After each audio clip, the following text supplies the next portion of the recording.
Двор предпринимателя Асылбека Иманалиева пустует уже 2 недели. Здесь безлюдно и тихо. Нет торговли, так как отсутствует главный товар – цемент. Сейчас мужчина продает остатки пескоблока и бетонные трубы. Все это скоро раскупят, а новых поступлений не ожидается. Для их производства требуется тоже цемент. В эти дни семью Асылбека кормит продажа сена.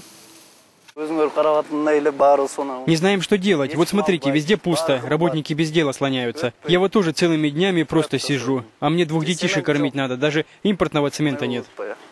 Острый дефицит цемента добрался не до всех торговых точек. На одном из бишкекских рынков этот товар есть, хоть и в малом количестве. Сюда цемент завозят с юга страны за 1000 километров. Отсюда и шокирующая клиентов цена – $12 за мешок.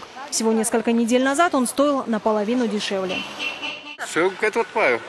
Некоторые покупатели матерят нас, говорят, что это мы хотим навариться. А я тут при чем? Мне так привозят.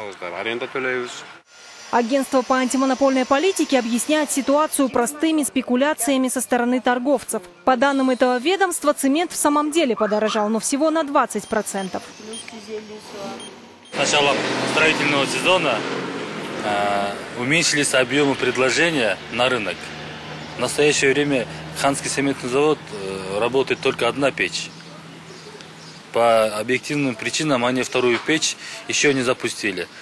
Возможно, ситуация к концу недели нормализуется. К этому времени обещают ввести в работу 2-ю печь Канского цементного завода. Стало известно, что будет запущено еще одно предприятие. Оно ждет заказов. А вот на поставки из-за рубежа в Кыргызстане не надеются. В Казахстане также ощущается нехватка этого строительного материала. А китайский цемент спросом не пользуется.